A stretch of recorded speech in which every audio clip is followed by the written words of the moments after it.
Arnie. Je roulais dans ma Stingray tard un soir, quand une XKE me force à me ranger au bord du trottoir. Le conducteur descend la vitre de sa Jaguar toute neuve et me propose une course de vitesse comme épreuve. « D'accord, mon pote, lui dis-je, mon moulin marche comme sur des roulettes. Faisons la course jusqu'au carrefour de Wine et Sunset. Et même je te défie, si tu es si fort, de pousser la course jusqu'au virage de la mort. » Jan and Dean. La première chose que je fis ce jour terrible et si long fut de me rendre chez Jimmy Sykes. Je m'étais dit que j'allais avoir des problèmes avec sa mère, mais il n'en fut rien. Elle était sans doute encore plus attardée mentalement que son fils. Elle m'invita à partager des œufs au bacon, mais je refusai tant j'avais déjà l'estomac noué, et je patientai sur mes béquilles pendant que Jimmy retournait sa chambre pour trouver les fameuses clés. J'ai échangé des propos sans importance avec la mère de Sykes, grosse comme une montagne, en commençant à craindre que Jimmy n'eût perdu les clés et que toute l'opération fût par terre avant même d'avoir commencé. Il revint en secouant la tête. Pas moyen de mettre la main dessus. J'ai dû les égarer quelque part. Oh, quel malheur! As-tu regardé dans tes poches, Jim? Lui demanda sa mère. Une expression de stupéfaction se dessina sur la figure de Jimmy. Il enfonça sa main dans la poche de son pantalon de travail et, avec un rictus de honte désolé, en sortit le trousseau. Il comptait 3 clés. Celle qui ouvrait la porte d'entrée, celle du long terrain se trouvant derrière le garage et où l'on rangeait les épaves, et celle du bureau de Will. Je les remerciai et filai aussi vite que possible. Il était 8h15. Les cours commençaient à 9. Leight m'avait dit qu'Arnie arrivait généralement à 9h moins le quart. J'avais juste le temps. Le ciel était d'un gris crasseux. La radio annonçait des chutes de neige pour la fin de l'après-midi. Je traversai la ville et vins me garer sur le parking du lycée dans les rangées de devant. Je n'avais pas eu besoin de Leight pour savoir qu'Arnie se rangeait généralement au fond. Il fallait que je puisse l'avoir à l'œil pour jeter l'hameçon, mais je voulais qu'il fût aussi loin que possible de Christine à ce moment-là. Loin de la voiture, l'emprise de l'EB semblait moins forte. Les élèves arrivaient, garaient leurs voitures eux aussi, puis se dirigeaient vers les bâtiments en bavardant et en riant. Je me fis tout petit sur mon siège, préférant qu'on ne me vît pas. Un car vint s'arrêter devant l'entrée du bâtiment principal et dégorgea ses passagers de jeunes élèves. Mon cœur tapait dans ma poitrine et j'étais effroyablement tendu. Une partie de moi souhaitait désespérément qu'Arnie ne vienne pas. Mais j'aperçus bientôt la silhouette trop connue de Christine, rouge et blanche, qui s'engageait sur l'aire de stationnement du lycée, à 30 à l'heure, un plumet blanc montant du pot d'échappement. Arnie était au volant. Il ne me remarqua pas et alla stationner dans le fond. J'ouvris ma portière, sortis mes béquilles, et, m'appuyant sur elle, parvint à m'extraire de ma voiture. Puis je restai immobile à attendre, me prenant un peu pour Fred McMurray dans Assurance sur la mort. À l'intérieur de l'école retentit le premier coup de sonnette, annonçant le début des cours. Arnie arrivait dans ma direction, ses bouquins sous le bras, tête baissée, se faufilant entre les voitures. Il disparut un instant derrière une camionnette, puis reparut. C'est alors que, relevant la tête, il me vit. Il écarquilla les paupières et fit automatiquement demi-tour pour repartir vers Christine. « Tu te sens nu comme un verre quand tu n'es pas derrière ton volant, pas vrai ?» lui lançai-je. Il se retourna vers moi. Ses lèvres s'étirèrent comme s'il venait de goûter quelque chose d'amer et d'écœurant. « Comment va ta connasse, Denis ?» J'avançai de 2 pas avec mes béquilles. Il me regardait avec un rictus sur le visage. « Ça te plaisait quand Repperton te traitait de face de con ?»« Faut croire que oui. » Il sembla sourciller, mais son sourire méprisant demeura sur ses lèvres. « Ou bien quand Tommy Deckinger t'appelait le paix humain ?» Je n'avais pas prévu de me mettre en colère contre lui, mais c'était trop tard. J'en tremblais. « Ça te plaisait ?» Et te souviens-tu de la fois où Lad Smythe t'a jeté par terre dans la rue et où je lui ai chipé son chapeau de scout pour le lui enfoncer dans son pantalon? Mais où as-tu été tout ce temps, Arnie, dit. Ce Lebet est un intrus de fraîche date. Moi, je suis là depuis le début. Il sourcilla de nouveau. Le rictus s'effaça et il se tourna à demi vers Christine, la cherchant des yeux, comme on cherche la personne avec qui on a rendez-vous dans la foule, ou comme un drogué cherche le revendeur.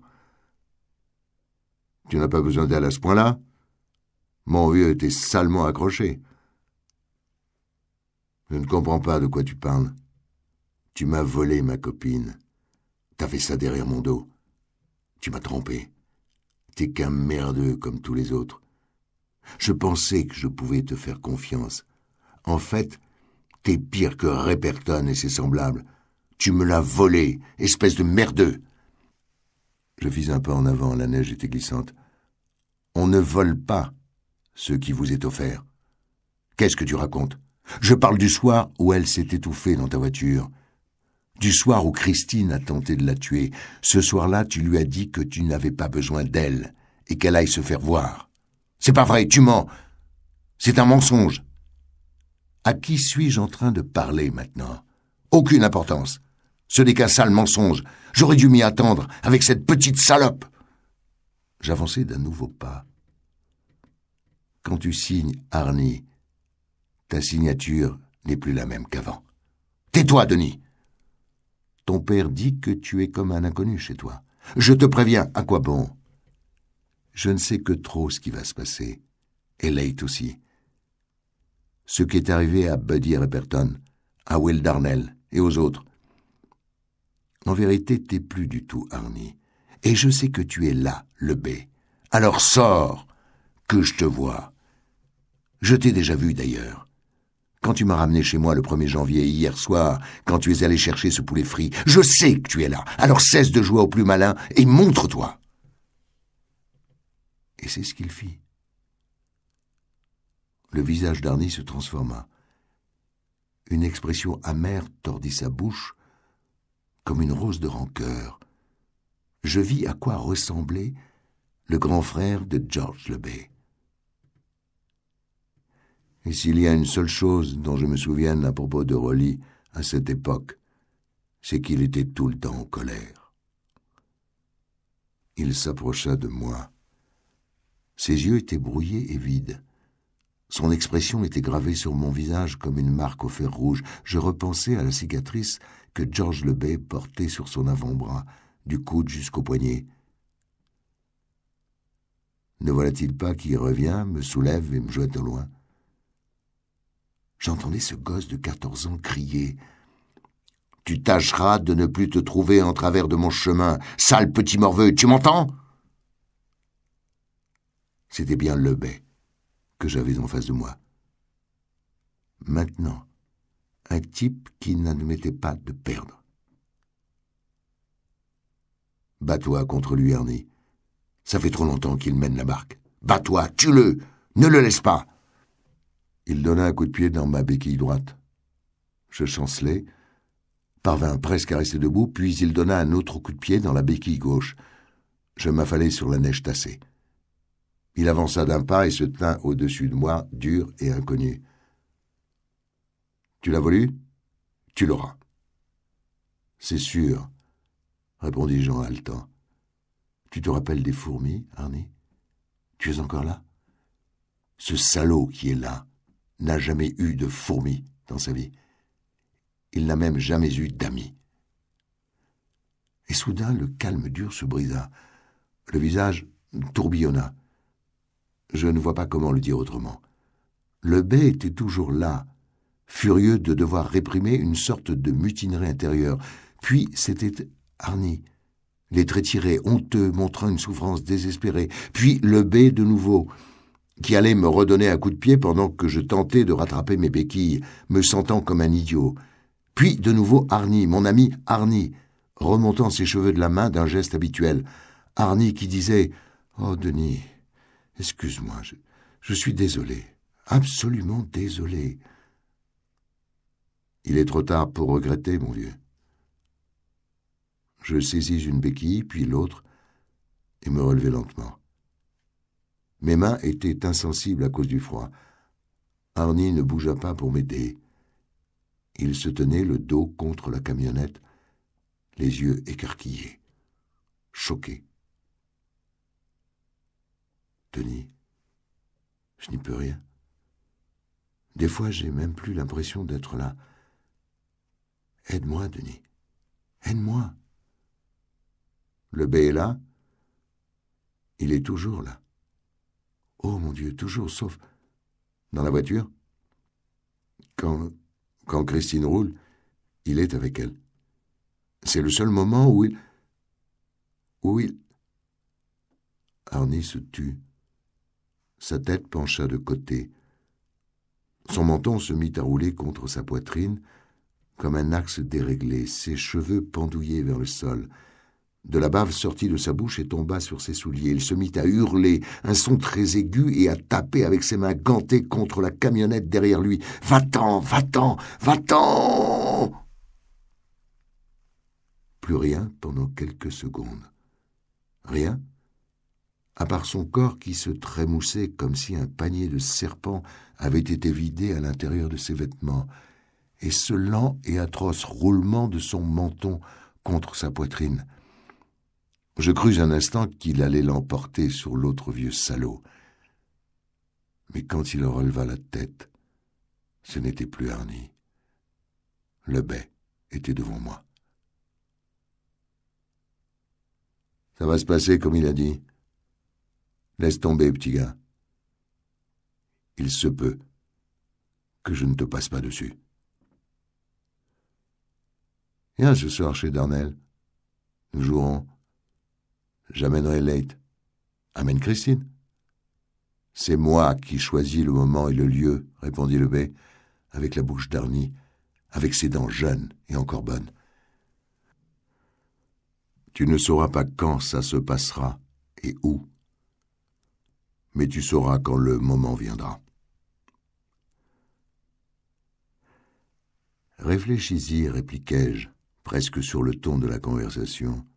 « Viens chez Darnell ce soir. Sinon, Leigh ou moi raconterons tout demain. » Il éclata d'un rire hideux et méprisant.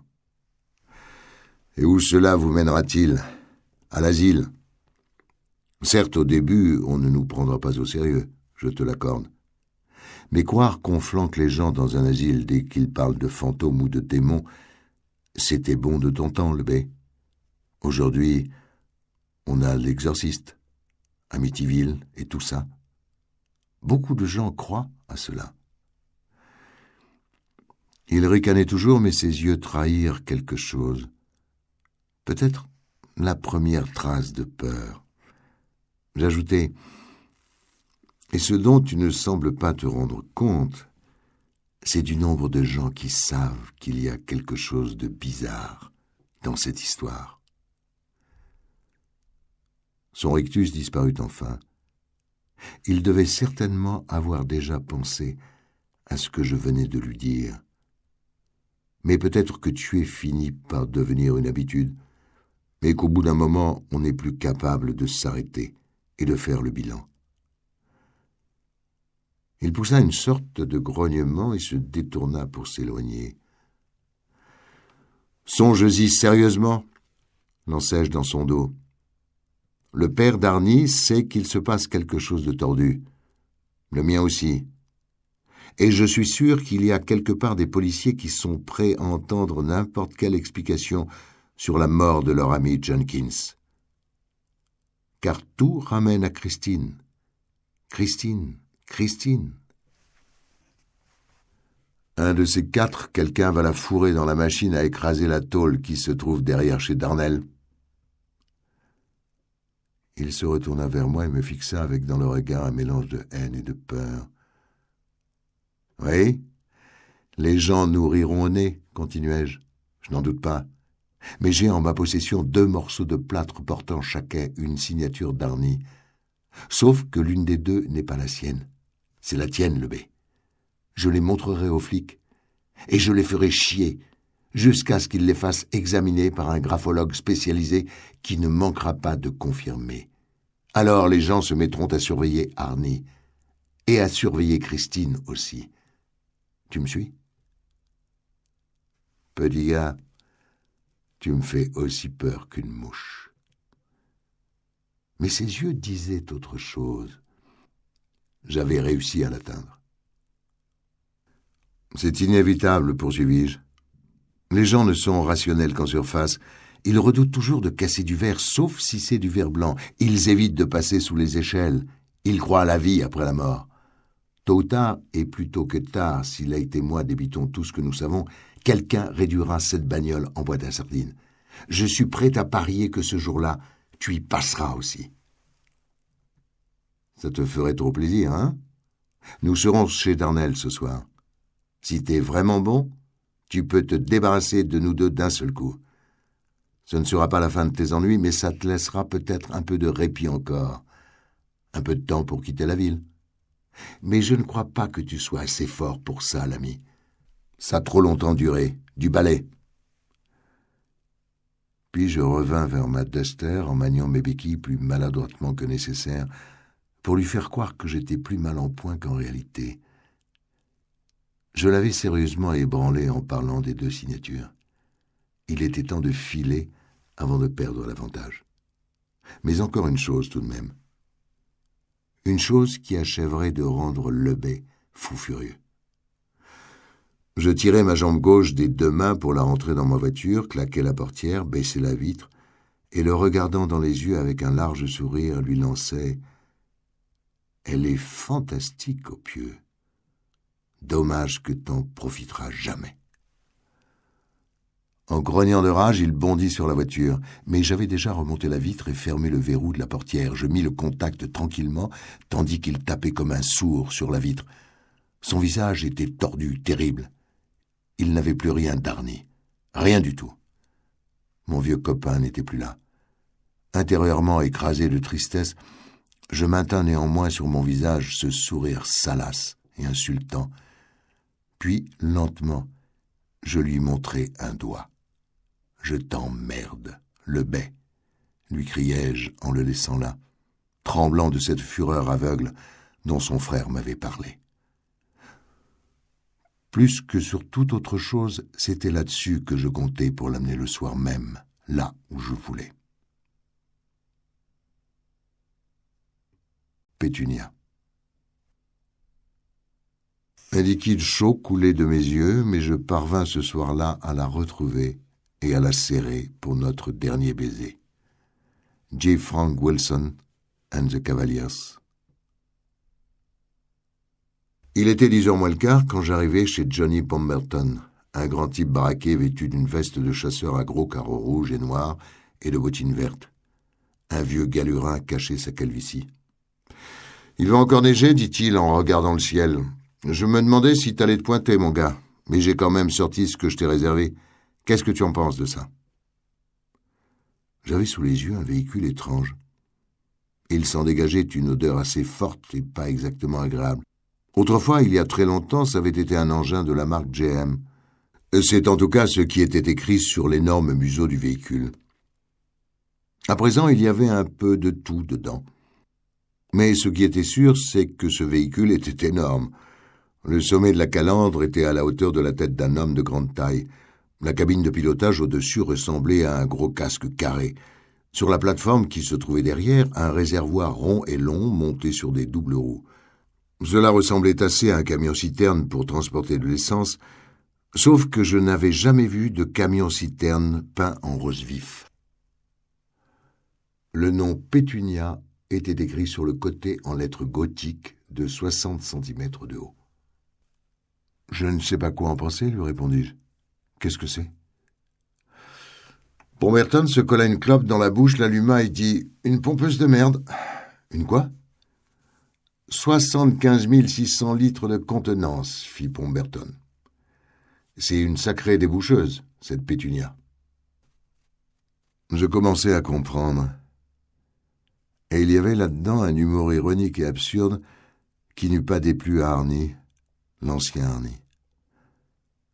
Lorsque j'avais appelé Pemberton, je lui avais demandé s'il disposait d'un camion puissant et lourd. Ses 4 bennes à ordures étaient déjà louées et sa niveleuse était en panne depuis Noël. C'était la seule chose qui lui restait, un camion à vider les fosses septiques. Elle pèse 8 tonnes vides. Pleine, je ne sais pas, ça peut aller jusqu'à 9 ou 10 tonnes. Elle est nettoyée et désinfectée. Elle sent encore un petit peu, hein? On s'y fait. Elle a 5 vitesses avec engrenage différentiel double, ce qui fait en tout et pour tout 10 vitesses, si on sait se servir d'un levier de vitesse. Il jeta un regard douteux sur mes béquilles et s'alluma une autre cigarette. « Sais-tu t'en servir, au moins ?»« Bien entendu. Sauf s'il n'y a pas moyen de le bouger. » Restait à savoir pendant combien de temps. « Enfin, c'est pas mes oignons, à toi de te débrouiller. Je te fais un rabais de 10% si tu paies comptant. Les paiements comptants passent à l'as. » Je sortis mon portefeuille. « Combien m'avez-vous dit pour la louer une journée ? 90 $, ça va ?» J'allongeai la monnaie. J'étais prêt à donner 120. « Et ta Duster, là, que vas-tu en faire ?» Je n'y avais même pas pensé. « Puis-je la laisser ici pour un jour ? » « Tu peux la laisser là toute la semaine du moment que tu la ranges dans le fond et que tu me laisses les clés au cas où j'aurais besoin de la déplacer. » J'allais ranger ma voiture puis me hisser dans la cabine de Pétunia. Les clés étaient sur le tableau de bord. Le schéma des vitesses était imprimé sur le levier. Je lançai le moteur qui faisait un tonnerre de tous les diables. « Elle n'est pas spécialement discrète, » me cria Pemberton. « Ça ne fait rien, » lui hurlai-je à mon tour. « Tu sais, je doute que tu aies le permis poids lourd, mon garçon. » « Vous direz que vous vous êtes fié à ma bonne mine. »« D'accord, » lança-t-il en riant. « Et je suppose que ce n'est pas non plus mes oignons, ce que tu comptes faire avec ce camion, pas vrai ? Ce pourquoi il est fait, me débarrasser d'une certaine quantité de merde. » J'eus assez peur pendant les premières minutes de conduite. Même vite, ce joujou dévalait comme une avalanche. J'étais incroyablement haut par rapport aux autres voitures dont je voyais le toit en dessous de moi. Et en traversant Libertyville, je me sentis aussi discret qu'un bébé baleine dans un bocal de poisson rouge. La couleur rose vif de Pétunia n'aidait pas non plus à la discrétion, et j'eus droit à quelques coups d'œil amusés. Ma jambe gauche me faisait déjà un peu mal, mais les manœuvres pour m'habituer aux vitesses et faire attention à la circulation difficile du centre-ville détournèrent mon attention. En revanche, une douleur plus surprenante apparut dans mes épaules et ma poitrine, due au simple effort de tourner le volant, qui, n'ayant pas de direction assistée, était extrêmement dur à manier. Je me garai en plein centre, fis faire 2 paires de doubles des clés que m'avait donné Jimmy Sykes, puis entrai dans un café où il y avait un téléphone. Le ciel se couvrait. Pemberton avait eu raison. Il allait reneiger. Je commandai quelque chose, puis fis de la monnaie pour la cabine téléphonique. Leight répondit dès la première sonnerie. « Denis, où es-tu ? » ?»« Dans un café. »« Es-tu seul ? » ?»« Oui, papa est à son travail et maman est partie faire les courses. J'ai failli tout lui raconter, Denis. J'ai pensé qu'elle allait se garer devant le supermarché et que... Je ne sais pas, j'ai eu peur, même si Arnie n'a pas encore quitté la ville. Tu comprends, Denis ? Je vais devenir folle si ça continue comme ça. Quand passons-nous à l'action ? Tout de suite. Rejoins-moi en laissant un billet à ta mère. Dis-lui que tu dois t'absenter pour un petit moment. Ne mets rien de plus, autre chose.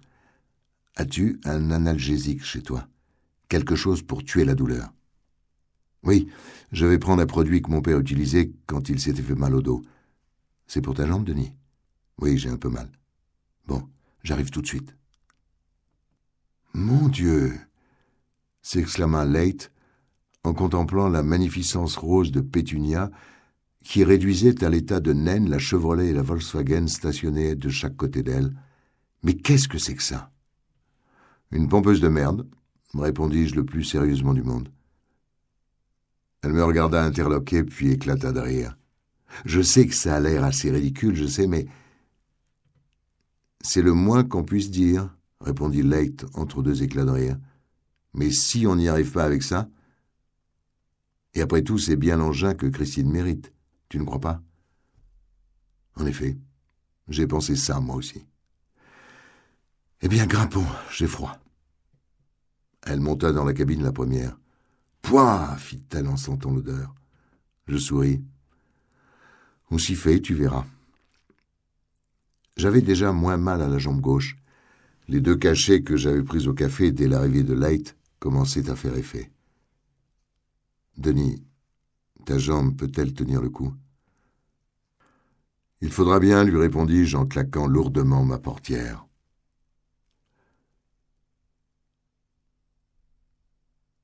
Christine.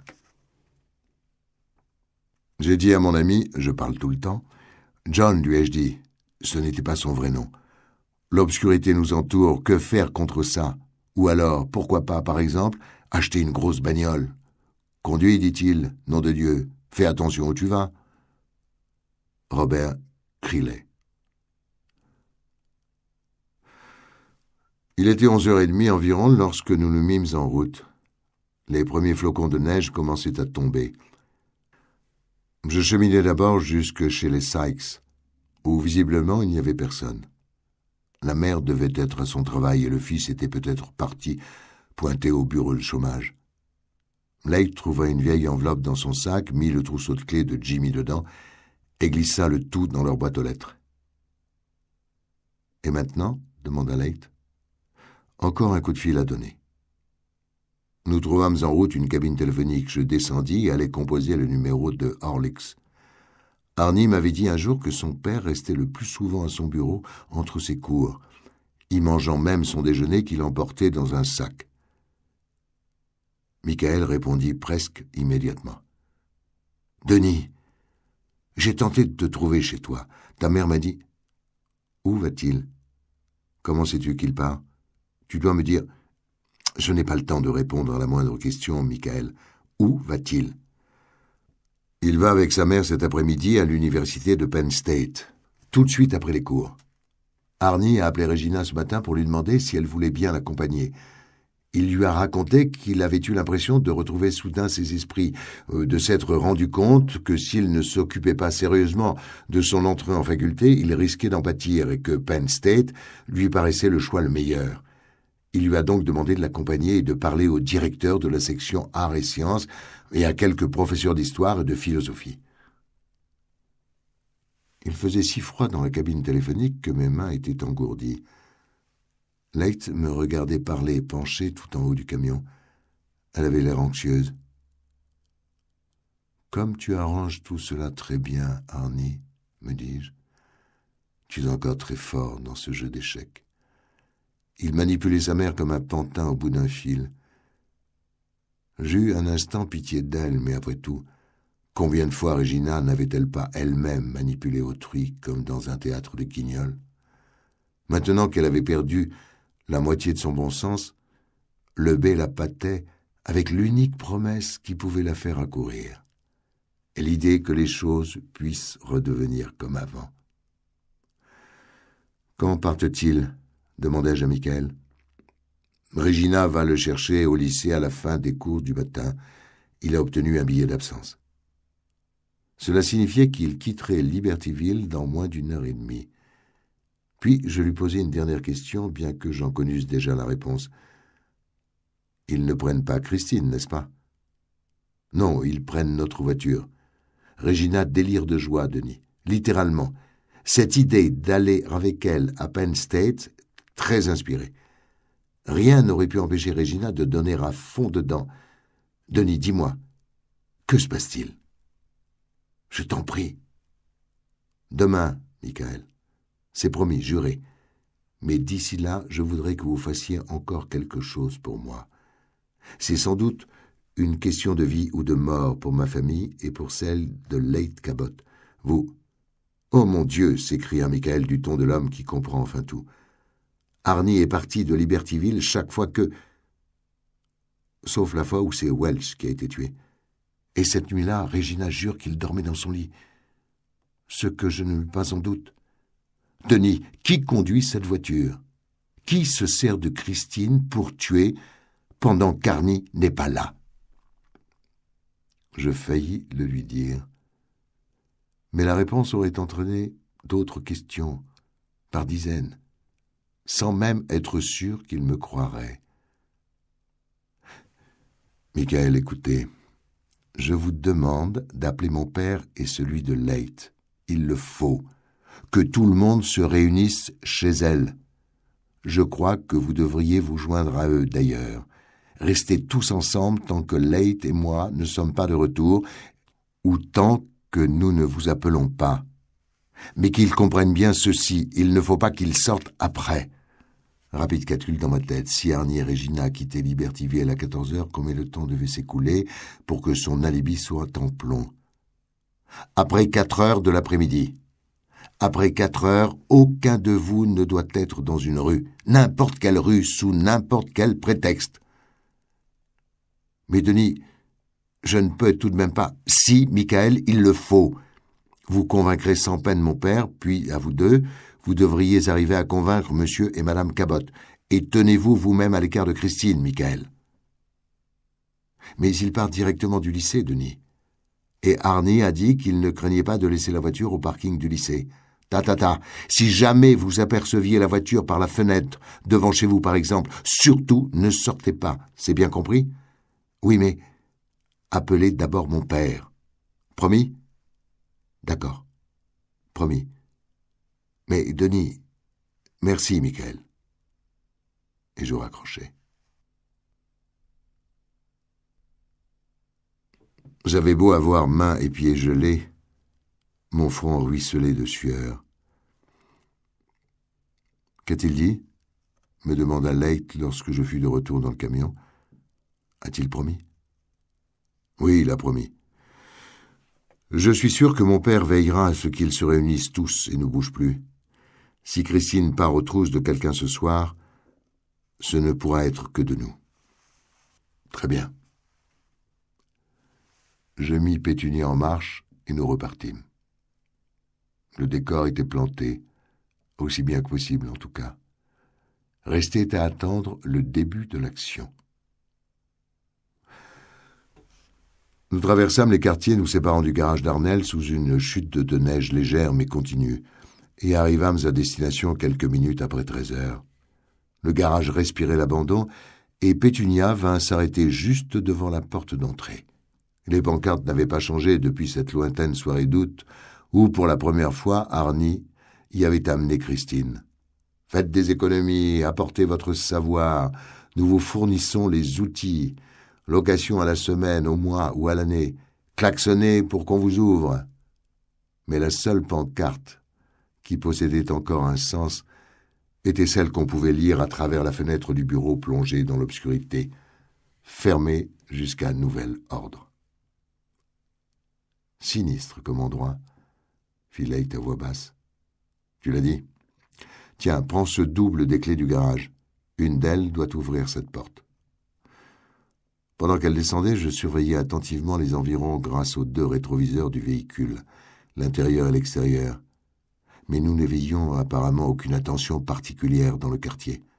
Je suppose que les gens ont un certain mal à imaginer qu'un engin aussi énorme et aussi voyant puisse être en train de se livrer à une activité clandestine ou illégale. Leigh avait trouvé la bonne clé, mais elle avait beau tirer de toutes ses forces, la porte ne s'ouvrait pas. Elle revint près de moi. « Mais la clé tourne bien, mais la porte ne bouge pas, elle doit être coincée par le gel ou quelque chose comme ça. » « Formidable, me dis-je, merveilleux. Ah, ça n'allait pas être du gâteau. » Je descendis et essayai à mon tour. La porte céda de quelques millimètres, mais Leigh avait raison. Le bas était gelé et scellé contre le sol. « Tiens-toi à moi et aide-moi, lui dis-je. Leigh mit ses 2 mains au-dessus de ma main droite. Je compte jusqu'à 3. À 3, on tire un beau coup, d'accord? À 3, la porte se libéra si facilement que nous fûmes pris par surprise et que, déséquilibré, je m'affalai par terre. Évidemment, ce fut ma jambe gauche qui dégusta, et une douleur monta de ma cuisse pour atteindre mes tempes et redescendre. Je serrai les dents pour ne pas crier. Leigh m'aida à me relever, et j'eus le plus grand mal à remonter tout seul dans la cabine de Pétunia. J'étais déjà trempé de sueur. Jusqu'à ce jour de janvier 1979, j'ignorais à quel point la douleur peut faire, littéralement, suer. Je tentai d'appuyer sur la pédale d'embrayage avec mon pied gauche, Mais l'élancement fut si fort que je rejetai la tête en arrière tout en serrant furieusement les dents pour ne pas hurler. « Denis, je vais trouver une cabine téléphonique et appeler un médecin. Tu as dû te la recasser en tombant. » « C'est pas. En tout cas, pas question que t'appelles. Ce sont tes parents ou les miens qui y passeront si nous n'en finissons pas maintenant avec Christine. Tu sais très bien que rien n'arrête le B ni sa vengeance. On ne peut plus reculer. Mais tu ne peux pas conduire cet engin. Retourne dans le garage et essaie de me trouver un balai ou un long bout de bois. À quoi bon? Cherche toujours et on verra bien. » Là, il disparut dans l'obscurité du garage. Si je m'étais recassé la jambe, il y avait un gros risque que je porte jusqu'à la fin de mes jours un talon artificiel à la jambe gauche. Mais la fin de mes jours, d'un autre côté, n'était peut-être pas loin si nous n'en finissions pas maintenant.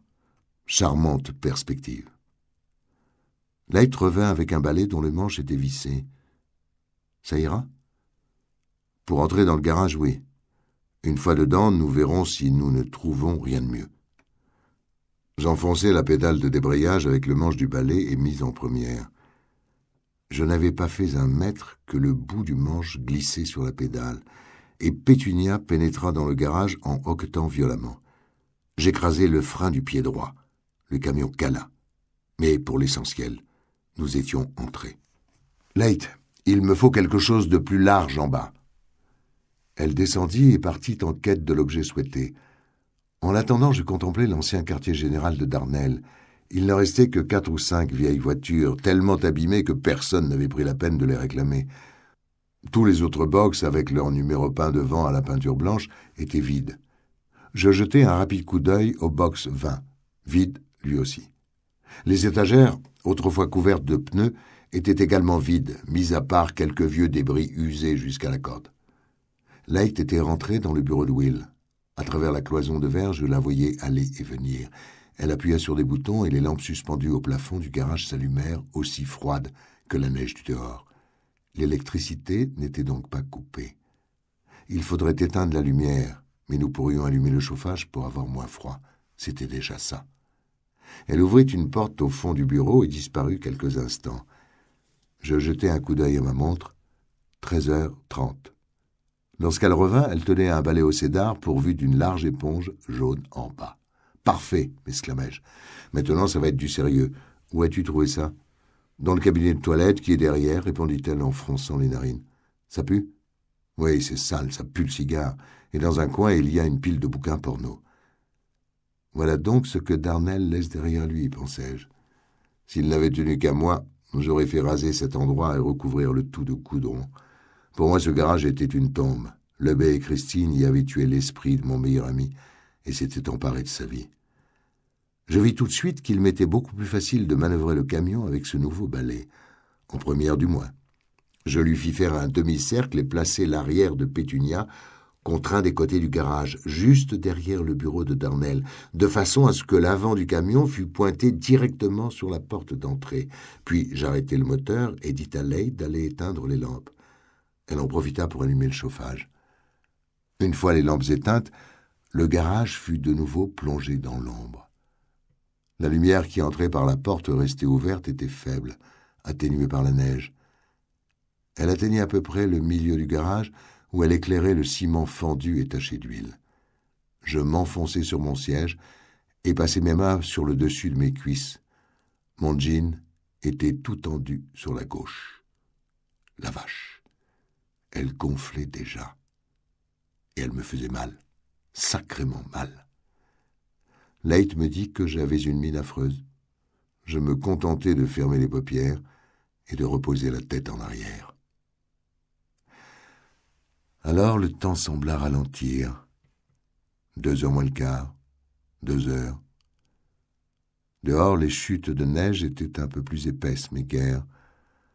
Au bout d'un moment, Light me dit « Denis, tu ne crois pas qu'il est temps que tu m'expliques exactement comment tu comptes t'y prendre ?» J'acquiesçai. « Une fois que la nuit sera venue, tu vas t'installer à côté du bouton qui commande l'ouverture de la porte d'entrée. » Je lui montrai du doigt où se trouvait ce bouton, à droite de la porte. « Tu te plaqueras contre le mur. De dehors, on ne peut pas te voir. Lorsque Christine entrera, si elle vient bien sûr, tu appuieras immédiatement sur ce bouton, puis tu te glisseras dehors avant que la porte ne se referme. La porte est en bois, mais le côté intérieur est renforcé par des bandes de métal. Une fois la porte refermée, Christine ne pourra plus ressortir, et clac, le piège sera fermé sur elle. Et sur toi. Comme a dit un grand poète, ton idée ne vaut pas tripette. C'est la seule manière d'y arriver, Leigh.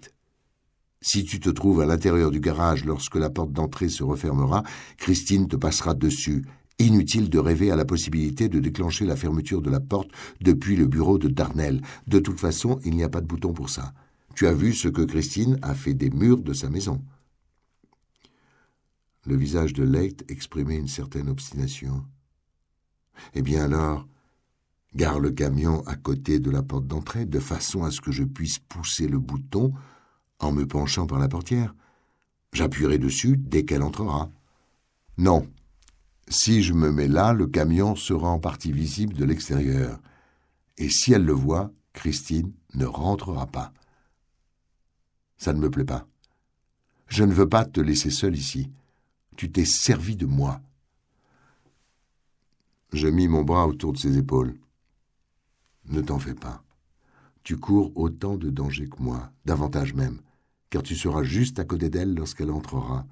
Moi, je serai ici, tout en haut de ma cabine, et je n'aurai plus qu'à réduire la salope à l'état de pièce de rechange. J'espère seulement que c'est comme cela que ça se passera, dit-elle en se détendant un peu et en posant sa tête sur ma poitrine. Je lui caressai les cheveux. Et nous continuâmes d'attendre. En imagination, je voyais Arnie sortir du lycée, ses bouquins sous le bras. Regina l'attendait dans sa voiture, radieuse de joie. Arnie affichait un sourire distant et se laissait embrasser. « Arnie, tu as fait le bon choix. Tu n'imagines pas à quel point nous sommes soulagés, ton père et moi. »« Oui, maman. »« Tu veux conduire, mon chéri ?»« Non, conduis, toi, maman. C'est bien. » Ils partaient ensemble sous la neige légère, Regina au volant, Arnie assis à côté d'elle, les mains jointes avec raideur sur ses genoux, le visage blême, sans sourire et sans acné. Stationnée devant le lycée de Libertyville, Christine attendait que la neige s'épaississe, attendait la nuit. Vers 3h30, Leigh dut retourner aux toilettes du bureau de Darnell pour un besoin. Pendant son absence, j'avalais 2 autres cachets contre la douleur sans rien boire. Ma jambe me faisait mal continuellement. Quelques minutes plus tard, je perdis le sens exact de l'heure. Je pense que le puissant médicament me plongea dans une espèce d'ivresse. Tout sembla devenir onirique. Les ombres qui s'épaississaient, la lumière extérieure qui se transformait peu à peu en un gris de cendre, le ronronnement presque imperceptible du chauffage.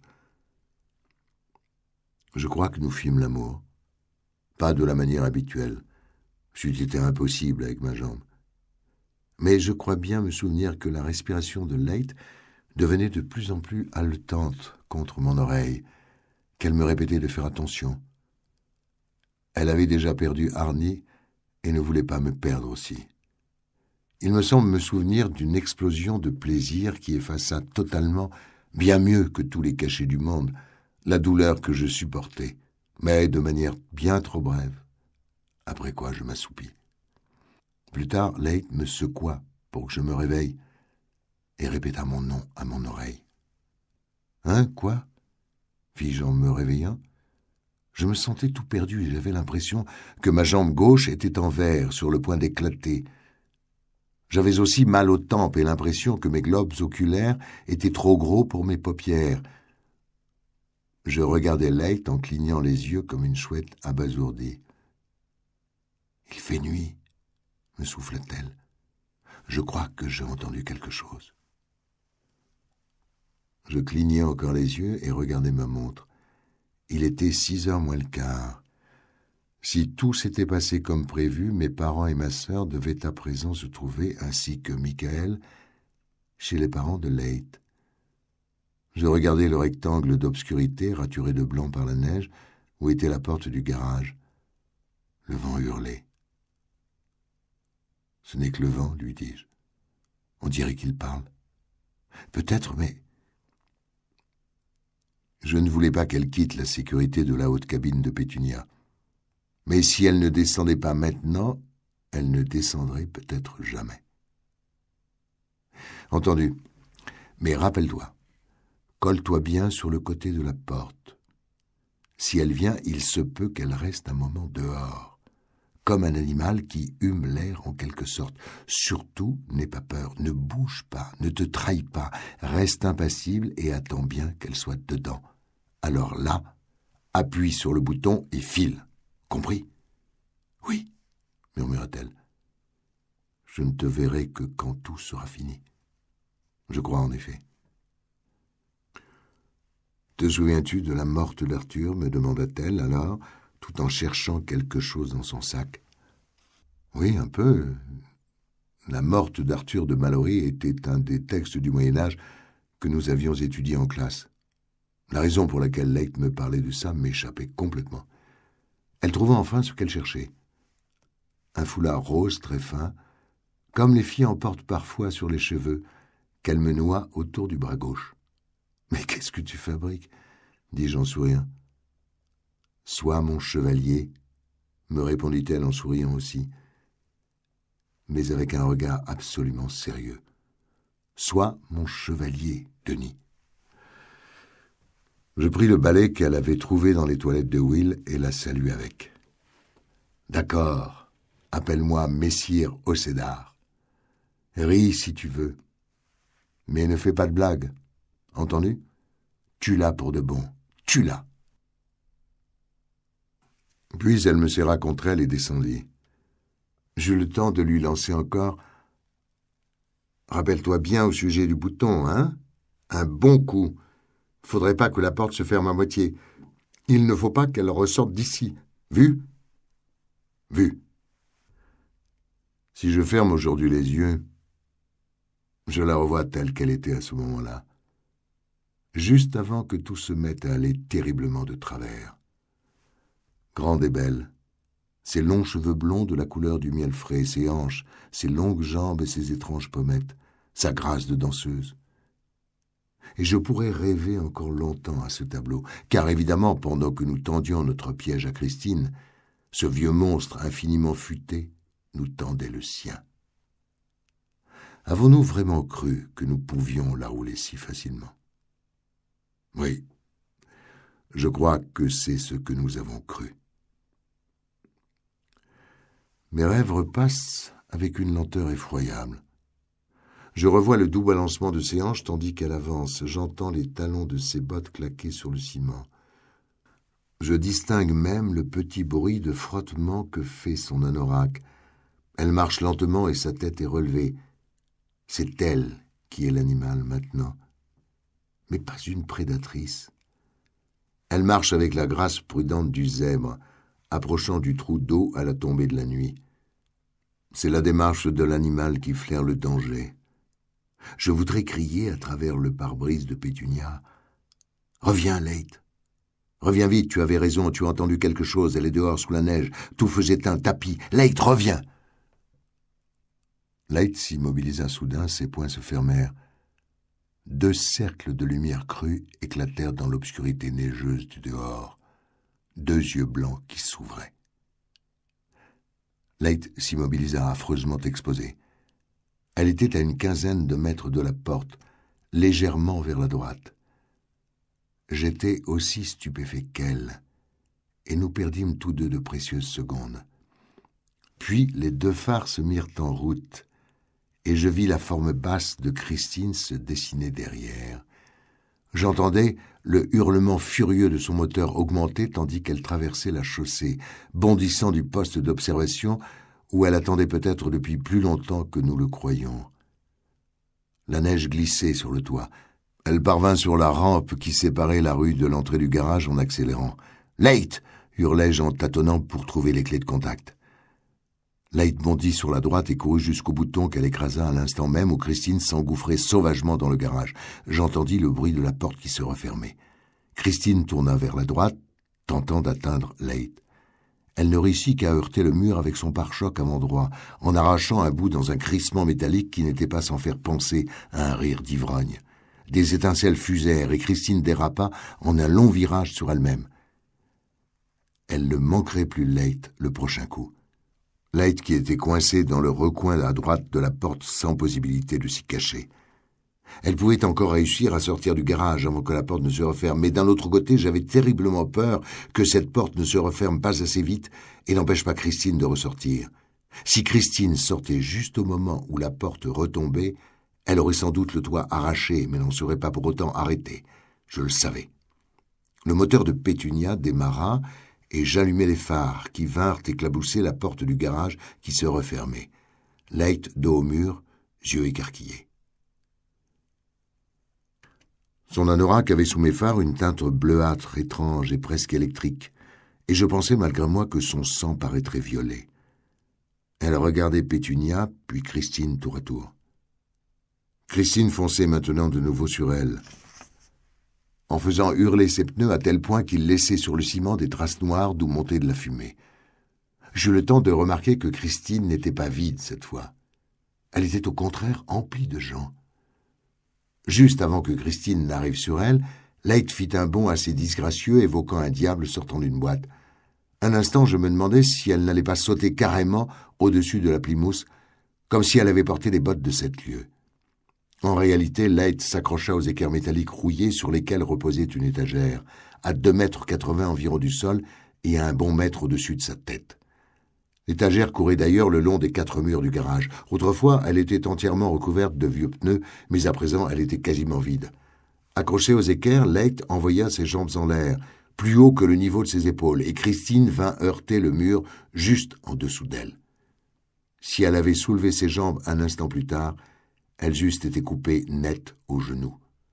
Un morceau de chrome tomba de la voiture, tandis que 2 pneus, qui restaient encore sur l'étagère, en tombaient et rebondissaient absurdement par terre comme des beignets géants. Mais que fabriquai-je pendant tout ce temps, demanderez-vous? Je vous répondrai qu'il n'y eut pas tout ce temps. Alors que j'étais en train de pousser sur le balai au cédar pour débrayer et passer en première, la porte du garage finissait seulement de se fermer. Tout ce qui venait de se passer n'avait été l'affaire que de quelques secondes. Cependant, Leigh s'était cogné violemment la tête contre le mur en projetant ses jambes en l'air. Pendant que Christine reculait, elle laissa retomber ses jambes et, tout en restant accrochée aux équerres, resta à pendre ainsi, tête baissée, étourdie. Je relâchai la pédale d'embrayage tout en me disant « Mollo, mon pote, si tu lâches cette pédale trop vite et que le camion cale, Leigh est foutu. » Mais Pétunia se mit à avancer. Pendant ce temps, Christine arrivait de nouveau sur Leigh. Le capot était pratiquement plié en deux à cause du premier choc contre le mur. Choc si violent qu'on voyait le métal nu aux endroits où il était le plus plié et où la peinture avait disparu. Je vins frapper Christine de 3/4 avant. La voiture tourna sur elle-même, un de ses pneus s'arrachant de sa jante. La Plymouth alla dinguer contre un coin du garage avec un énorme bruit. Tout l'avant gauche était enfoncé, mais le moteur tournait toujours férocement. J'écrasai le frein avec mon pied droit. Pétunia cala. « Leigh, hurlai-je. Cours, Leigh !» Elle leva vers moi un regard trouble et je vis que des traînées de sang coulaient dans ses cheveux, un sang violet comme je m'y attendais. Elle lâcha les équerres, chancela en atterrissant, et dut mettre un genou au sol. Christine arrivait sur elle. Leigh se releva, fit 2 pas hésitants, puis se cacha derrière Pétunia. Christine vira aussitôt et heurta l'avant du camion, me projetant violemment de côté. Ma jambe gauche me fit mal. « Monte !» criai-je à Leigh, en tendant le bras pour tenter de lui ouvrir la portière. « Monte !» Christine recula et disparut derrière Pétunia. Je n'entendais plus que son moteur hurler comme une bête fauve. À demi consciente, Leigh se tenait la nuque des 2 mains. Ce qui allait arriver était évident. Christine allait revenir et écraser Leigh comme une punaise. Désespéré, j'enfonçai le débrayage avec le balai tout en tournant la clé de contact. Le moteur partit, tout ça, cala. Je sentis que je l'avais noyé. Christine réapparut, fonçant sur Leigh qui parvint une nouvelle fois à s'écarter en titubant. Christine se jeta de toute sa puissance contre le mur. La portière avant du côté du passager s'ouvrit brusquement, et l'horreur de ce que je vis était si grande que je mis ma main disponible devant ma bouche pour étouffer mes cris. Comme une poupée grotesque et grandeur nature, Michael Cunningham était assis sur le siège. Sa tête roulait mollement sur sa poitrine, puis elle partit d'un coup sec de côté quand Christine se mit en marche arrière. Je vis que le visage de Michael avait la teinte rose foncée de l'empoisonnement par oxyde de carbone. Le pauvre n'avait pas suivi mes conseils. Christine était d'abord allée chez les Cunningham, comme j'avais vaguement pensé qu'elle le ferait. Michael, rentrant de la faculté, avait vu la Plymouth devant chez lui, s'en était approché. Elle l'avait tue. Sans doute avait-il pris place au volant. Comme cela m'était à moi-même arrivé, rien que pour voir quel genre d'impression cela lui faisait. Christine l'avait-elle démarré toute seule? Était-elle venue toute seule ici? Peut-être. Michael avait-il été dans l'impossibilité d'en ressortir? Tournant la tête, avait-il aperçu l'esprit qui guidait en réalité la Furry d'Arnie? S'était-il évanoui? Peu importait maintenant. Ce qui comptait, c'était Leigh. Car elle avait vu, elle aussi. Et ses cris de terreur eurent au moins la vertu de la tirer de son hébétude. Elle se retourna et courut vers le bureau de Darnell. Des gouttes de sang tombaient par derrière elle, bien trop de gouttes. Christine, qui avait reculé entre-temps, allait foncer de nouveau sur elle, vers laquelle elle était tout droit dirigée. Mais elle ne repartit pas immédiatement.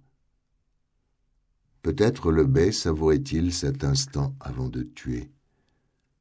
Si c'est vrai, je m'en réjouis, car si Christine avait bondi sur Leigh immédiatement, Leigh y serait passé à ce moment-là. Toutefois, je disposais de quelques instants pour tourner de nouveau la clé de contact en marmonnant quelque chose, une prière, je suppose, et le moteur de Pétunia repartit. Je lâchai l'embrayage et écrasai l'accélérateur. Christine venait de repartir. Cette fois, je la pris de plein fouet, sur le côté droit. Le métal hurla quand, défoncé par le pare-choc de Pétunia, la tôle de Christine se déchira. Christine fut projetée contre le mur, s'écrasant dessus. Ce ne fut qu'une explosion de verre. Le moteur s'emballa, fou furieux. Au volant, le bey tourna la tête vers moi, un rictus de haine sur la face. Et Pétunia cala, une nouvelle fois. Je lançai toutes les injures que je connaissais en tournant encore la clé de contact. Ah, cette foutue patte sans cette nouvelle chute en ouvrant la porte du garage. L'affaire aurait déjà été terminée. Il suffisait de la coincer dans un coin et de la réduire en petits morceaux. Mais déjà, Christine s'extrayait de l'espace compris entre l'avant du camion et le mur, laissant derrière elle un morceau tordu de métal rouge arraché à l'avant. Enfin, Pétunia repartit et je mis la marche arrière. Christine avait reculé jusqu'au fond du garage. Tous ses phares étaient démolis et le pare-brise n'était qu'une galaxie de fissures. Le capot tordu semblait ricaner. À l'intérieur, la radio gueulait « Waiting in School » par Ricky Nelson. Je cherchais Leigh du regard.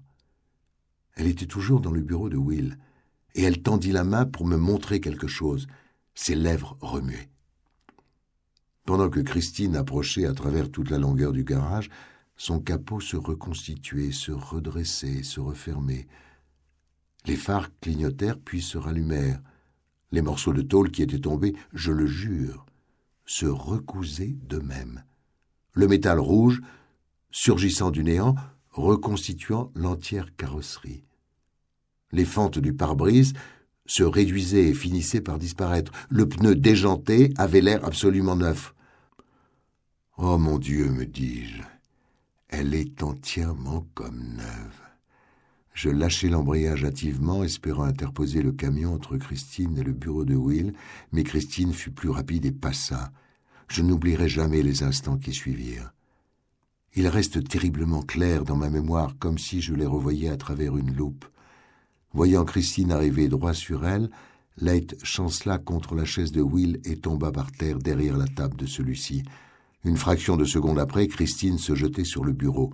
La baie vitrée qui donnait sur l'atelier et par laquelle Darnell surveillait autrefois les allées et venues du garage explosa. Les bouts de verre furent projetés à l'intérieur comme autant de flèches mortelles. Sous le choc, l'avant de Christine se plia une nouvelle fois. Le capot fut arraché et vola en arrière, par-dessus le toit, pour aller retomber plus loin sur le ciment dans un tintamarre métallique. Le pare-brise vola également en éclats, et le corps de Michael Cunningham partit en avant. Il fut catapulté à travers la baie du bureau, heurta lourdement la table, glissa dessus et disparut lui aussi derrière, seules ses chaussures dépassant encore. Leight se mit à hurler. Sa chute lui avait probablement évité d'être lacérée par les morceaux de verre, mais lorsqu'elle se releva, son visage était tordu par l'horreur, et elle était en état d'hystérie totale. Michael avait atterri juste sur elle, et ses bras entouraient Leight en une valse morbide. Elle repoussa Michael et sortit du bureau en courant. « Leight, non !» criai-je en rembrayant avec le balai. Mais celui-ci se cassa net en deux, me laissant un morceau d'une douzaine de centimètres dans les mains. « Merde, merde, merde !» Christine reculait déjà, laissant sous elle une flaque où se mêlaient l'eau du radiateur, le liquide antigel et l'huile. J'écrasai la pédale avec mon pied gauche, ne sentant même plus la douleur, serrant mon genou avec ma main gauche pour aider le mouvement. Leight, qui avait rouvert la porte du bureau d'un coup sec, courait maintenant à travers le garage. Christine tournant vers elle, son museau écrasé et repoussant. J'accélérai à fond et lui fonçai dessus, mais tandis que cette voiture sortie des enfers grossissait dans mon pare-brise, j'aperçus le visage violet et gonflé d'une enfant, pressée contre la vitre arrière, semblant m'observer et me supplier de m'arrêter. Le choc fut violent. Le coffre arrière s'ouvrit et béa comme une gueule. L'arrière de Christine chassa et la voiture glissa incontrôlablement à l'écart de Leight en fuite, dont les yeux semblaient manger le visage. Je revois encore les gouttes de sang le long de la double fourrure de sa capuche. Mais ce coup-ci, j'étais à fond dans la bagarre. C'était la curée. Même si on devait me scier la jambe une fois tout cela fini, j'allais conduire ce camion. Christine, dérapant toujours, heurta le mur et rebondit contre. Je débrayai, passai en marche arrière, reculai de 3 mètres, rembrayai et repartis en première. Christine tentait de filer en longeant le mur. Je tournai légèrement vers la gauche et la frappai encore. Toutes les portières furent arrachées. Le bai était toujours au volant. C'était tantôt un squelette, tantôt un cadavre en décomposition, tantôt un homme de 50 ans plein de vigueur, dont les cheveux en brosse viraient au blanc. Il me fixait avec son rictus diabolique, une main sur le volant, l'autre poing tendu vers moi. Et le moteur de Christine ne voulait toujours pas crever.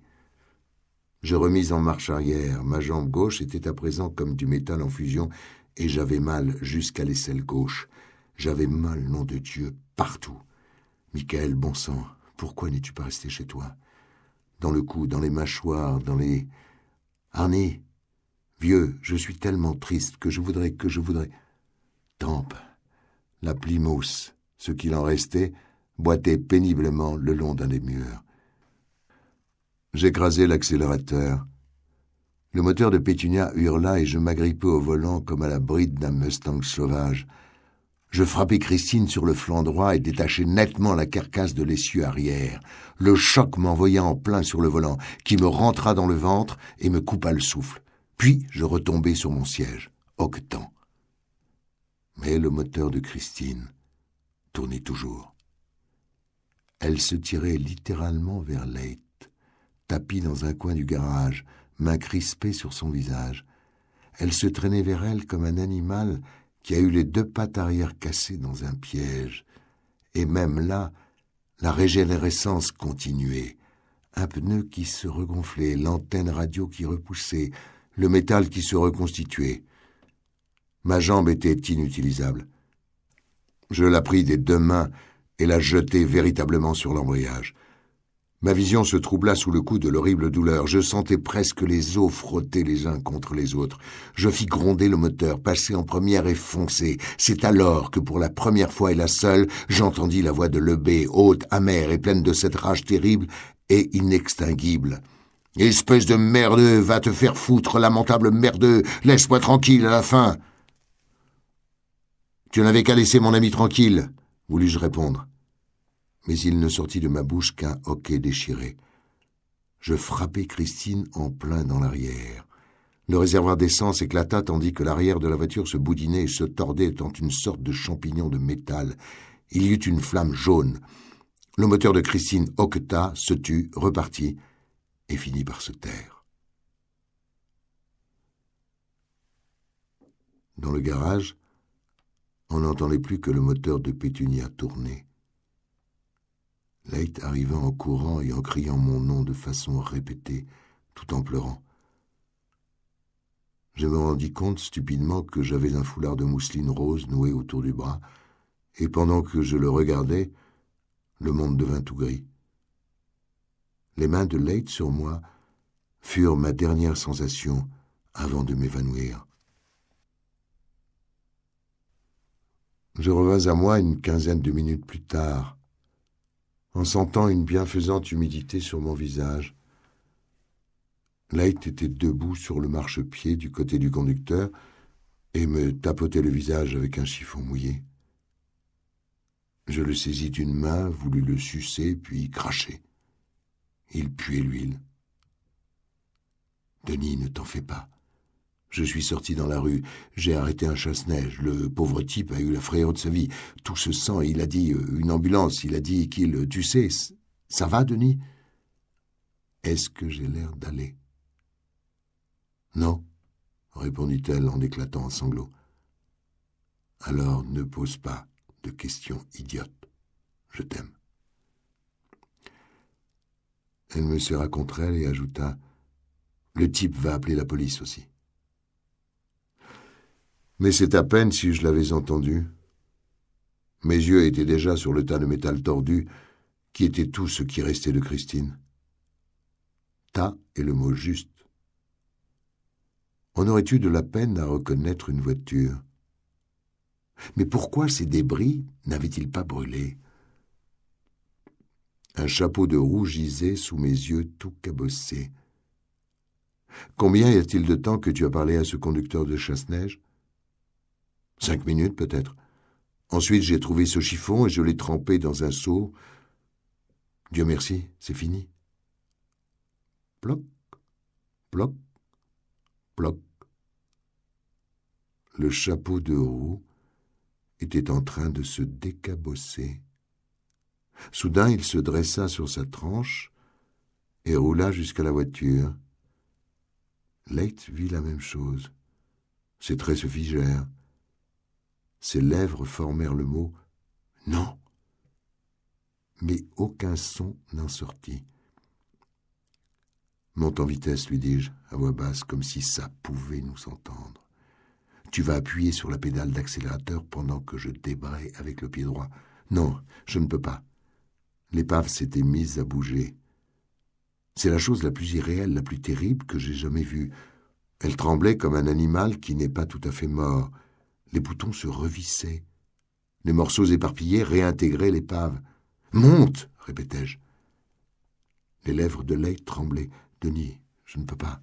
Je ne peux plus. Ce corps, c'est celui du père Darny. Non, je t'en supplie, pas ça. Il le faut !»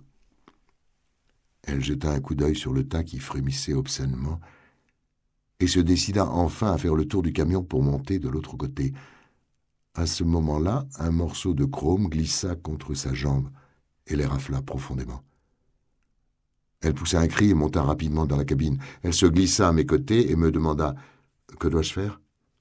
Je me tins à demi en dehors de la cabine, me retenant au toit de celle-ci et appuyai l'embrayage du pied droit. Le moteur de Pétunia ne s'était pas arrêté. Pousse à fond sur l'accélérateur et n'arrête pas de pousser quoi qu'il arrive. Dirigeant le volant de la main droite, je débrayai et nous arrivâmes sur le tas de ferraille que nous écrasâmes et éparpillâmes. J'eus l'impression d'entendre crier. Leight se boucha les oreilles des deux mains. « Je ne peux pas, Denis. Je ne peux pas. Ça crie. Tu dois le faire. » Son pied avait lâché l'accélérateur et j'entendis à présent des sirènes lointaines dans la nuit. Je la saisis par l'épaule. « Leight, ce n'est pas fini, entends-tu? Tu dois. » Elle m'a crié après. « Il nous reste très peu de temps et ce n'est pas entièrement fini. Encore un petit effort. » « Je vais essayer, murmura-t-elle en appuyant de nouveau. Je mis en marche arrière. Pétunia recula de 6 mètres. Je débrayai, mise en première. Puis Leigh s'écria « Denis, non, ne fais pas ça, regarde !» La mère et la petite fille, Véronica et Rita, se tenaient main dans la main devant la carcasse déglinguée de Christine, le visage grave et triste. Elles ne sont pas là vraiment. Et si elles y sont, il est temps qu'elles retournent d'où elles viennent. Appuie sur la pédale. Je débrayai et Pétunia avança rapidement. Les 2 formes humaines ne disparurent pas comme les fantômes disparaissent au cinéma et à la télévision. Elles se disloquèrent plutôt et s'étalèrent en tous sens, couleurs vives se dissipant bientôt en rose et en bleu diffus.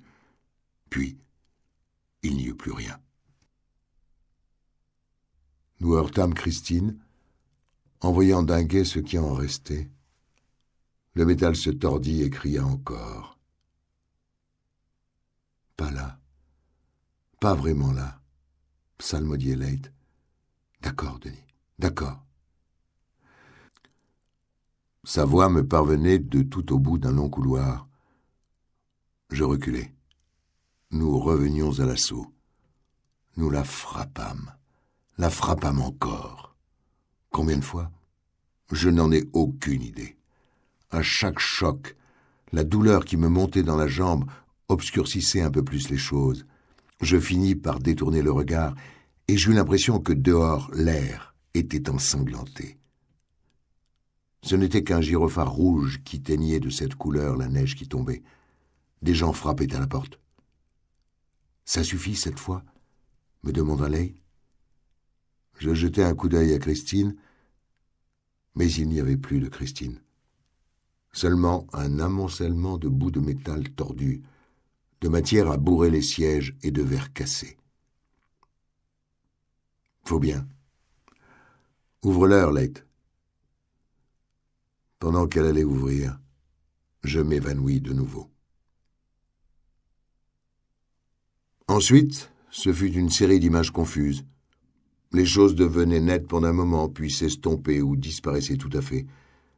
Je me souviens d'une civière à roulettes qu'on sortait par l'arrière de l'ambulance. Je me souviens d'une voix disant « Coupez-le, il faut le couper, sinon on ne verra rien. » Je me souviens du plafond de l'ambulance.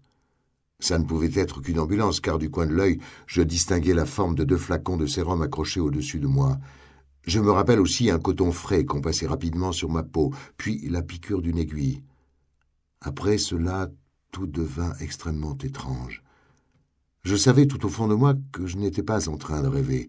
Ma souffrance me le prouvait amplement. Pourtant, tout était comme un rêve. On m'avait administré une sacrée dose de médicaments, faut bien le dire. Mais il y avait le choc aussi. Il y avait ma mère qui pleurait dans une chambre ressemblant de façon écœurante à celle où j'avais passé l'automne précédent. Puis il y eut mon père, accompagné du père de Leigh. Ils avaient tous 2 l'air de sortir d'un Laurel et Hardy réécrit par Kafka. Mon père se pencha vers moi et me dit d'une voix qui résonna comme le tonnerre dans une cellule capitonnée « Comment Michael s'est-il retrouvé là-dedans, Denis ?» Voilà donc ce qu'il voulait seulement savoir. Comment Michael s'était retrouvé là. Oh, mes amis, je pourrais vous en conter. Puis M. Cabot me demanda « Dans quoi as-tu mis ma fille, Denis ?» Il me semble que je lui répondis « Il ne s'agit pas de ce dans quoi je l'ai mise, mais de quoi elle vous a sorti. » Ce qui me paraissait assez judicieux compte tenu des circonstances et de la quantité de médicaments que j'avais dans le corps. Hélène apparut brièvement, puis ce fut Leigh qui tenait son foulard rose et voulait encore me le nouer autour du bras. Mais je ne pouvais le soulever, on aurait dit du plomb. Puis ce fut Arnie. Et ça, bien sûr, c'était du rêve. « Merci, vieux », me disait-il. Et je remarquai avec une sorte de terreur que le verre gauche de ses lunettes était cassé. Son visage était normal, mais ce verre cassé me terrifia. « Merci. Tu t'en es très bien sorti. Je me sens mieux à présent. Je crois que les choses vont redevenir normales maintenant. »« Pas de problème, Arnie, » lui répondais-je, ou tentais-je de lui répondre. Mais il avait déjà disparu. Ce fut 2 jours après, le 21 janvier, un dimanche, que je revins peu à peu à moi. Ma jambe gauche était dans un plâtre et avait retrouvé sa position bien connue, maintenue en l'air par un système de poids et de poulies. Un homme que je n'avais jamais vu était assis à côté du lit et lisait un livre de poche. Quand il vit que je le regardais, il posa son bouquin. « Bonjour chez les vivants, Denis, » dit-il d'une voix douce. « Êtes-vous le médecin ?»« Non. J'appartiens à la police. Je m'appelle Richard Mercer. »« Rick, si vous préférez. » Il tendit la main. Avançant avec peine mon bras, je parvins à la lui serrer. Mais j'avais mal à la tête et j'avais soif. « Écoutez, je veux bien parler et répondre à toutes vos questions, mais d'abord, je voudrais voir un médecin. » J'avalai ma salive. Il me regarda d'un air un peu inquiet. J'ajoutai difficilement « J'ai besoin de savoir si je vais jamais remarcher. » « Si ce que ce docteur Holloway m'a dit est vrai, vous pourrez remarcher d'ici 4 à 6 semaines. Vous ne vous êtes pas recassé la jambe, Denis. Vous l'avez gravement endommagée et elle a gonflé comme une saucisse. Mais il a affirmé que vous aviez eu de la chance de vous en tirer à si bon compte. Et Arnie Cunningham, savez-vous? Il cligna des yeux. Qu'est-ce qu'il y a? Comment ça va pour Arnie? Denis, je ne sais pas si c'est vraiment le bon moment pour... Quoi? Il est mort? Mercer soupira. Oui, il est mort. Lui et sa mère ont eu un accident sur l'autoroute à cause de la neige, si tant est que ce soit un accident.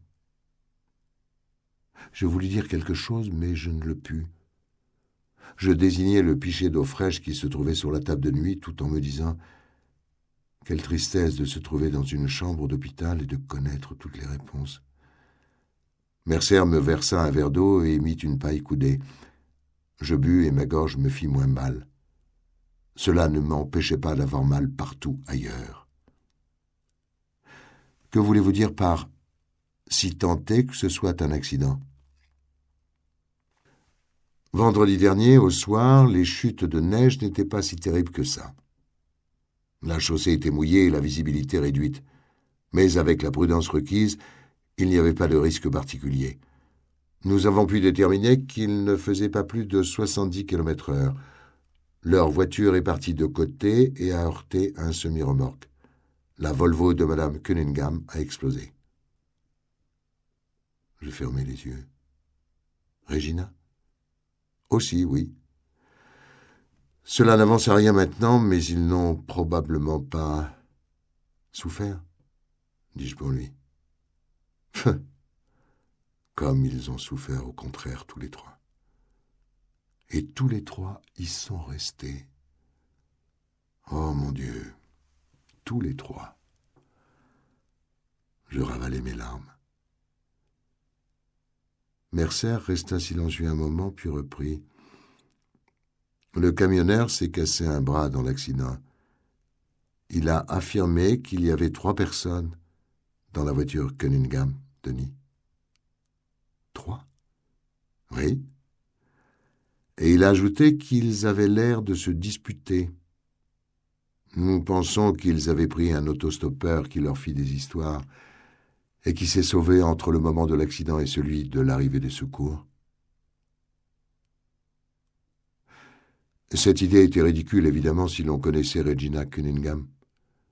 Elle n'aurait pas davantage pris d'autostoppeur dans sa voiture qu'elle ne serait allée en jean à une réception à la faculté. Il fallait que ce fût le B. Il ne pouvait pas être dans 2 endroits à la fois, et il faut croire que quand il avait vu comment ça tournait chez Darnell, Il avait abandonné Christine et était revenu à Arnie. Ce qui s'était alors passé, n'importe qui peut le deviner. Mais je suis persuadé qu'Arnie avait tenté de se battre contre lui, au moins pour une fois. Mort, fis-je. Et cette fois-ci, je ne pus retenir mes larmes. Dites-moi ce qui s'est passé, Denis. Dites-moi tout ce que vous savez de A à Z. Qu'a dit Leigh? Comment va-t-elle? Elle a passé la nuit de vendredi à samedi ici, en observation. Elle a eu une petite commotion cérébrale et il a fallu lui faire une 12aine de points de suture, mais aucune trace au visage. Elle a eu de la chance, une aussi jolie fille. Mais elle n'a rien voulu dire, ni à moi, ni à son père. J'ajouterai que ce dernier est, disons, assez mauvais à cause de tout ce qui s'est passé. Mais Leigh déclare que c'est à vous de parler, et quand vous choisirez de parler. Car, dit-elle, c'est vous qui avez eu le dernier mot. Je ne m'y suis pas si bien pris que ça, bafouillai-je, tentant encore de me faire à l'idée qu'Arnie était mort. Ce n'était pas possible. Toute notre adolescence ensemble, j'avais l'impression que ça ne remontait qu'à une semaine ou deux avant. Comment pouvait-il être mort? J'ouvris la bouche pour dire à ce Mercer que c'était absurde, mais je la refermai. Arnie est vieux. C'est pas vrai, dit. Crénant. On a encore tellement de trucs à faire ensemble. On n'a même pas encore réussi à se retrouver tous les deux au cinéma, chacun avec sa petite amie. Que s'est-il passé? Répéta Mercer. Dites-le-moi, Denis. Vous n'allez jamais le croire. Vous seriez peut-être surpris de savoir ce que nous sommes prêts à croire, et de savoir ce que nous savons. Un certain Jenkins menait l'enquête dans cette affaire. Il a été tué. C'était un ami. Un très bon ami. Une semaine avant sa mort, il m'avait confié qu'il avait la conviction qu'il se passait à Libertyville des choses que personne ne croirait. Là-dessus, il est tué. Cela me tient donc très à cœur. Il ne vous avait rien dit d'autre? Seulement qu'il avait découvert l'auteur d'assassinats très anciens, mais que cela n'y changeait rien parce que le coupable était mort. Lebet. C'est bien le nom qu'il m'avait dit, en effet. Et je vous dirai encore autre chose, Denis. Jenkins était un as du volant.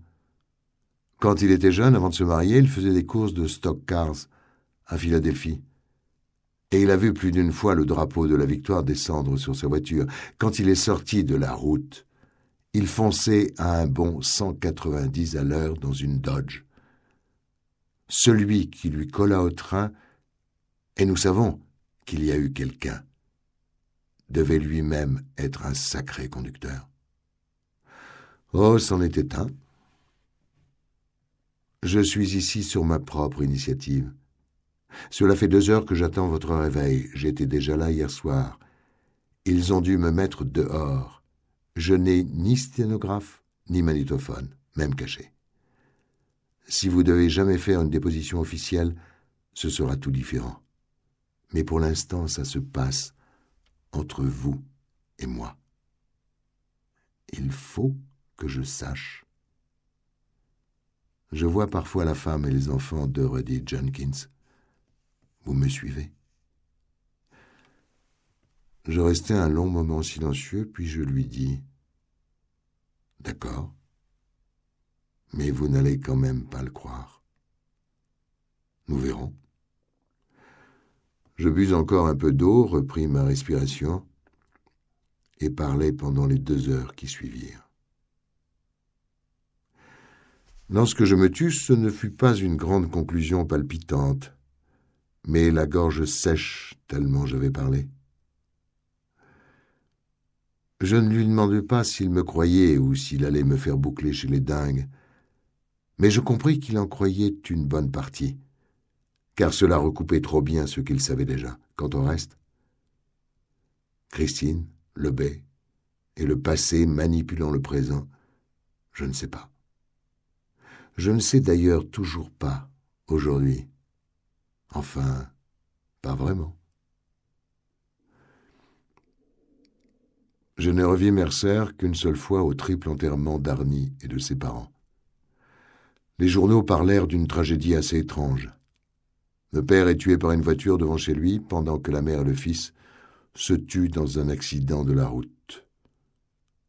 Nul ne parla de Christine et du garage d'Arnel. Les miens vinrent me rendre visite le soir même. La visite fut assez joyeuse, surtout grâce à Ellie qui jacassait sans cesse à propos du prochain cataclysme, son premier rendez-vous. Un petit corneau couvert de boutons et répondant au nom de Brandon Hurling l'avait invité à aller faire du patin à roulettes. Au bout d'un moment, ma mère et ma sœur sortirent, et mon père, resté seul avec moi, me dit « Alors, que s'est-il passé, Denis ?» Leight a raconté à son père une histoire démentielle de voitures qui marchent toutes seules et de petites filles qui ressuscitent. Je ne sais quoi encore. Le père Cabot est dans tous ses états. J'ai hoché la tête.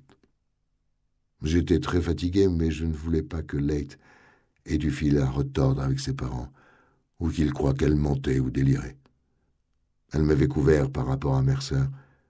Je devrais la couvrir par rapport à ses parents. D'accord, papa. Mais je te préviens, c'est une longue histoire.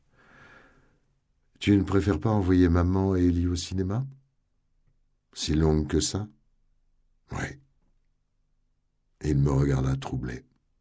D'accord. Je vais leur dire. Puis je lui racontai mon histoire. Et maintenant, je viens de la raconter encore. Il faut 3 fois pour que ce soit complet, dit-on.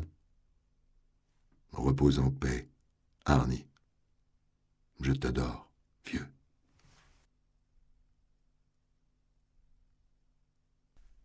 Épilogue. Si j'avais inventé cette histoire, je la terminerais sans doute en vous racontant comment le chevalier à la jambe cassée courtisa et gagna le cœur de la belle dame au foulard rose et aux hautes pommettes. Mais ce n'est pas ce qui s'est passé. Leight Cabot s'appelle aujourd'hui Leight Ackerman.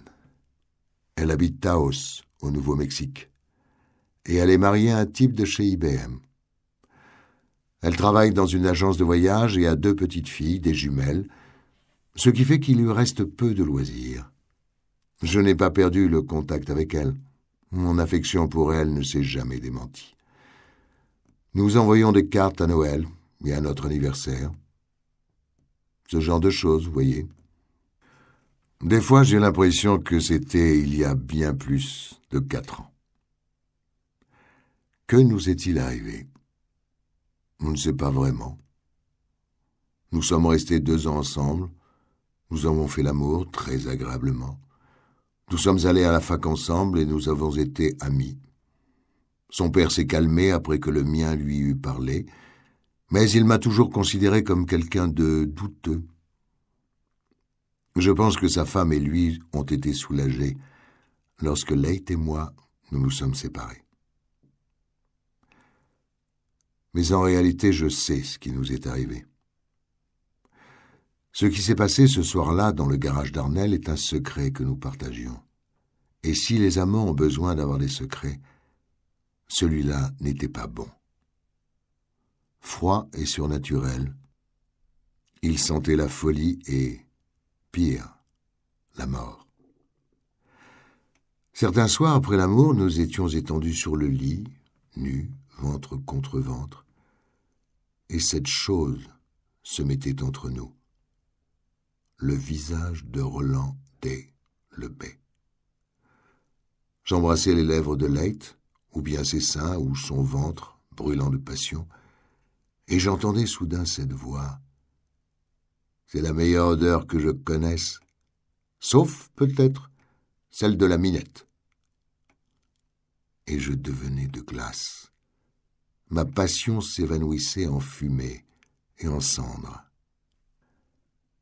Et il y avait des fois où je le lisais aussi sur le visage de Leigh.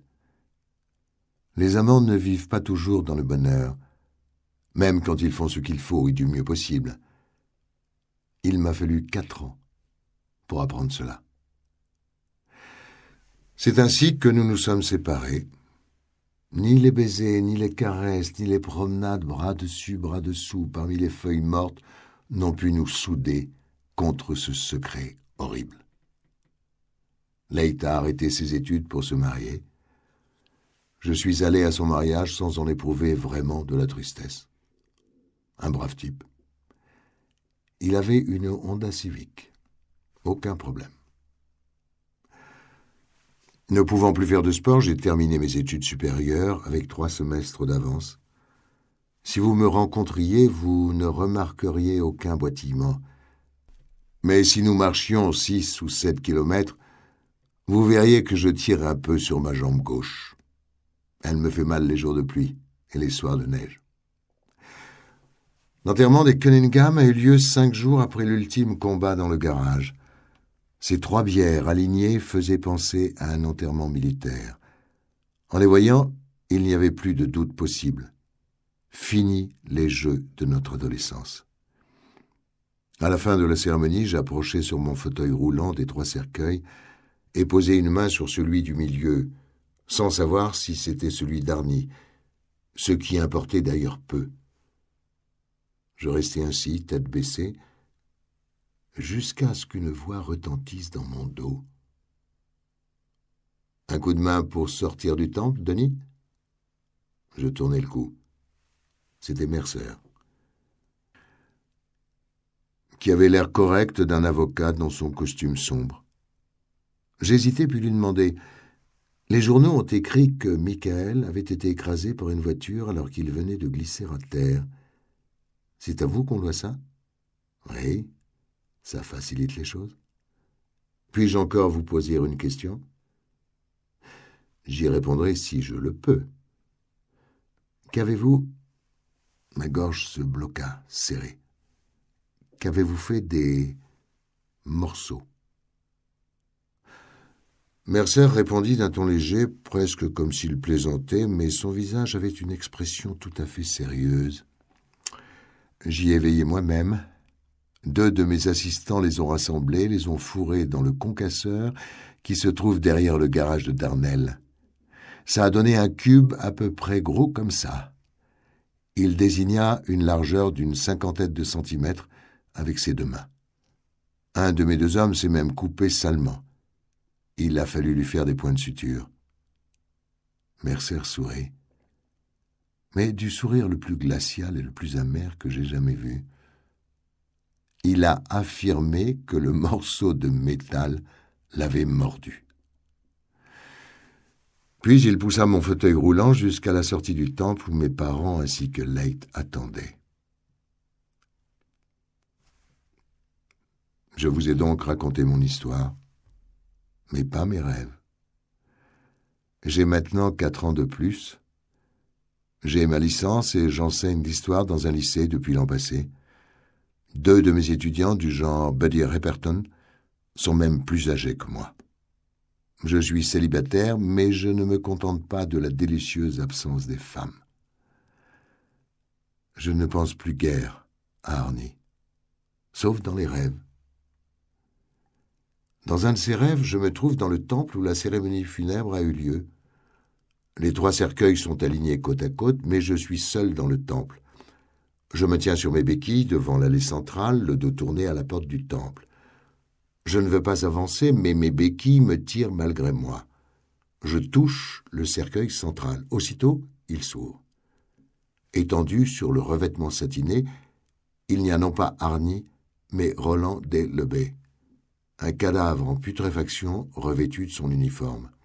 La puanteur me monte à la tête. Au même moment, le mort ouvre les yeux. Ses mains noires et gluantes recouverte d'une espèce de mousse, se tendent vers moi, s'accrochent à ma chemise avant que j'aie le temps de me reculer, et il se redresse jusqu'à ce que son visage abominable et pestilentiel soit à quelques centimètres du mien. Et il se met à répéter d'une voix caverneuse. « Commodore, on ne fait pas mieux, pas vrai? Il n'y en a pas de meilleure, sauf celle de la Minette, sauf celle de la Minette, sauf celle de la Minette. » Je tente de crier, mais je ne le peux, car le B serre ses mains inexorablement autour de ma gorge.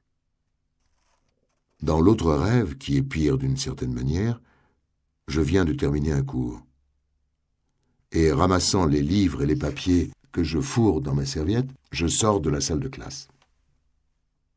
Et dans le large couloir, j'aperçois Christine, flambant neuve, brillant de tous ses feux, superbe sur ses 4 pneus neufs et blancs, une victoire ailée de chrome ornant l'avant du capot.